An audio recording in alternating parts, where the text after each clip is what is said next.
Hello, hello. We are almost through this stuff. So today we are going to focus on mixing and mastering for post-production projects. I'm going to combine some of the things that I want to talk about here with showing you a couple of things. So I'm going to bounce between this PowerPoint lecture and my Pro Tools session with my example project on it.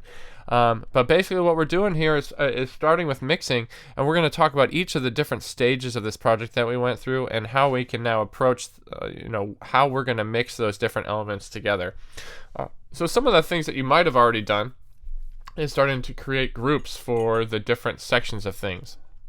So all the background sounds for each location should be in a group of their own. That way when you mix the levels of each individual element, then you can select the group and then move the whole group in one swoop, basically. And it's going to be good practice to just go ahead and lower everything a pretty good amount to begin with, because since we have so many layers of things happening here, there's going to be potential for overloading our master and getting to distortion relatively quickly. So going ahead and lowering all those tracks is going to be a helpful way to get started.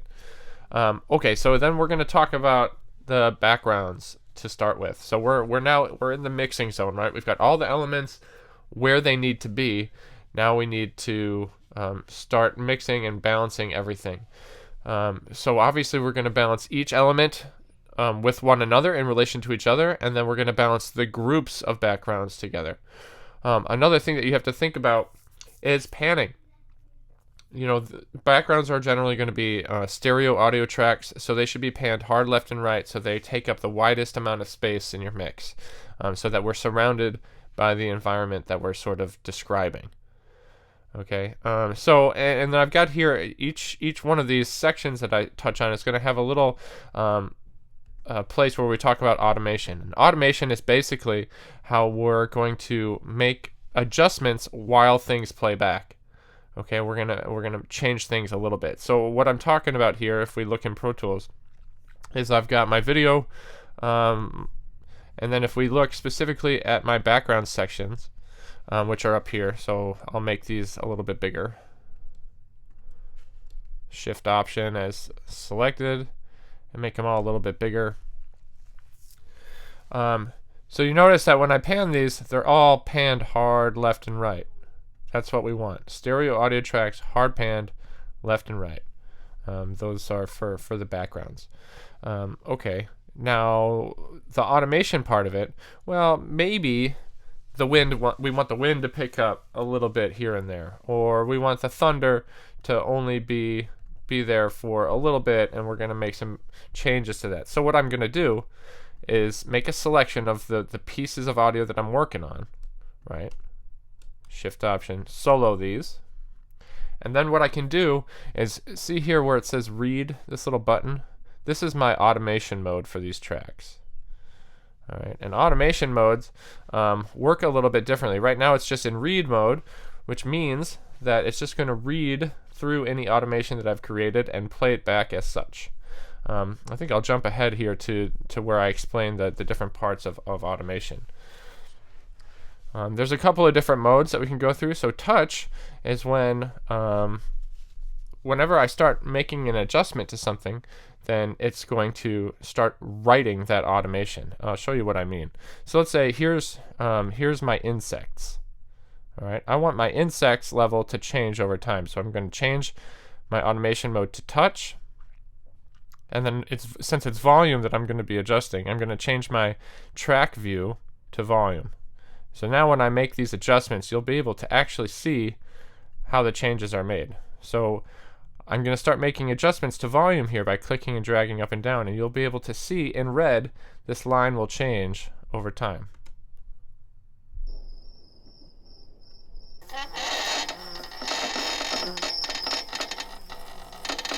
So here the crickets go away, and then add them in. So you can have little fluctuations of these things, and then when I let go, the red right, this goes away, and it just goes back to where it was and stays there. And when I hit stop, I've got this automation. All right. Now there's a difference between the different modes. So latch is going to allow me to work just like I was in touch mode, except for when I was in touch mode, as soon as I let go, it went back to where it was. Okay, in latch mode, I can make adjustments, and then it will leave it where I left off. So let's change it to latch and just show you what I'm talking about. Okay, so just like touch mode, it's going to start making adjustments. But as soon as I let go, it's going to stay where I let it go and continue writing. Do you see that? That's the difference. So you kind of have to determine, well, what kind of mode am I going to be in here? And then write mode just starts writing no matter where you're at. So I start playing back, and it's going to immediately start writing. See that? It already was. And it's going to keep writing all the time. Okay, so what you might be able to do is take a selection of things like this, and if we were in the recording studio on the console, then we'd be able to do this with our hands, right? But we have it in touch mode. We listen back. This is what we call an automation pass. Oh, I really want the thunder to be louder. Make that a little bit louder. I'm going to show the volume mode here. Okay, let's bring this up. Bring some wind in there. Okay, so you can go through and you can make adjustments, and the reason why is just so you can make those scenarios, those environments just evolve a little bit. So it's good to spend some time making sure that kind of stuff happens. Okay, and that automation stuff is going to apply to more than just volume. It's going to apply to a lot of things. All right, so we talked about backgrounds, and the hard effects. You've got to match the visual action with your panning, and there's a good chance that your hard effects, well, if you recorded any of them yourself, they would probably be in mono, but they might be in stereo, which means that you might have to do, you'd have to pan both the left and the right side a little bit. But what I would do if, say, let's go explore where I've got some footsteps. All right, and let's zoom in a little bit on these. Okay, so here's footsteps on wood, right? Let's just listen.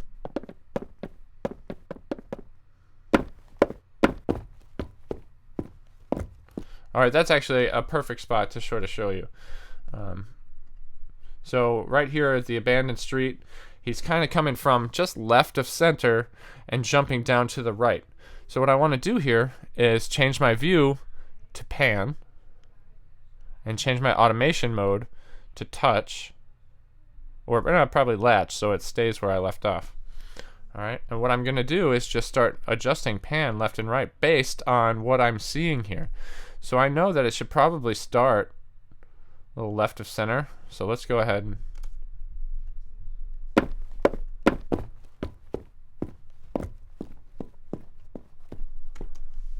all right, so I've effectively, made some adjustments here. Now there's a difference between performing automation in real time, or I guess what you would say online or offline.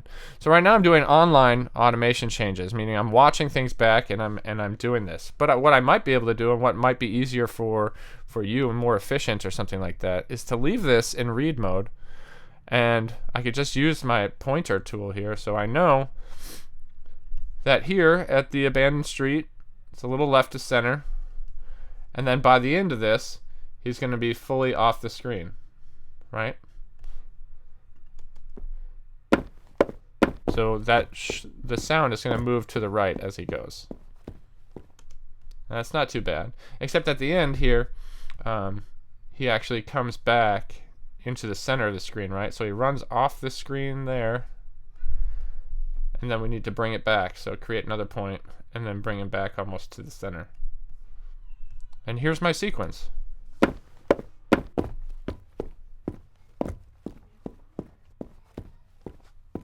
Pretty cool, and that doesn't take too long to do, and it's going to be important for character movements like that, or if if a gunshot impact is on the right side, you need to make sure that matches visually. So all sorts of ways that you can do that. I like using the grabber tool for that. You could also draw things with the pencil and just draw your own crazy stuff like that. So lots of different ways to approach it, but you got to make sure that that's done. Okay, and then the ADR is interesting. I mean, unless somebody is whispering into your left ear, that's probably still going to be front and center. So you're going to want to make sure that that ADR ends up in mono and that is centered. You got to make sure that it is louder than everything else. So that might mean lowering everything else a little bit. So creating those groups and being able to easily lower everything else except for the dialogue. And then you might just have to do an automation pass and just ride that fader and make sure that it's sort of peaking above everything else pretty well. And music, it can be really easy to be too loud. It really can. So you got to be careful about that. You also have to be careful about, like, if you're chopping it and using just specific cues, that you create crossfades or maybe even use a little reverb to reduce some of the abruptness of those things. And I guess it's also worth saying that sometimes your sound effects and your dialogue is going to be happening in particular spaces. Like if your backgrounds, if the environment is set in like a parking garage, there's probably going to be some echoes and things like that. And your background sounds will likely not need that reverb added to it. But your dialogue that happens in that space and your sound effects that happen in that space might need some reverb. So what you would want to do is during that particular scene, you would add reverb to the track. And let's just say these footsteps, for example. I want these footsteps interior of the room to have a particular sound to them, okay? So the very first scene is like in this little attic space, and eventually we move to another scene and I won't need reverb because we're outside and you wouldn't hear reverb, right? But for this particular section, I do want it. So I'm going to insert reverb.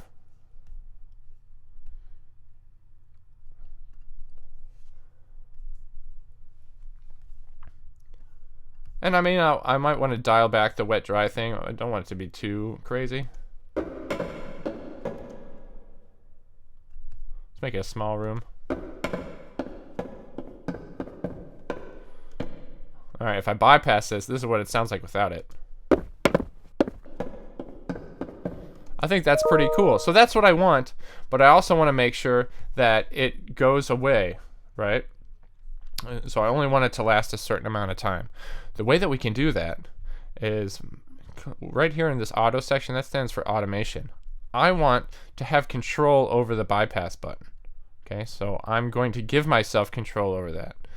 Here, once I hit this little double pane window, I get a list of all the different parameters that are on this particular effect, right? And what I'm doing here by making a selection is saying I want to have an automation lane. I want to have a view where I can control that little line across, where I can control the bypass. So I'm going to add that.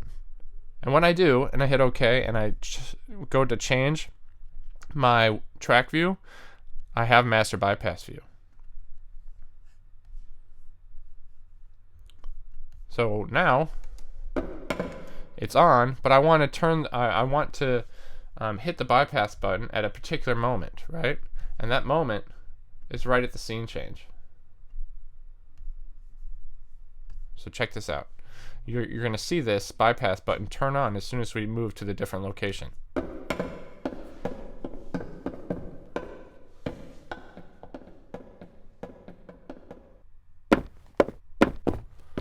All right, now we no longer hear the reverb. So that's an easy way to place a effect such as reverb onto a track and have it only be effective in certain spots. So that might be pretty useful to you. So go through this, make sure that you're making adjustments to all the sounds and balance like that, pan things as appropriate, and create some automation where is necessary and effective. Thanks for watching, guys. I'm excited to see how these turn out.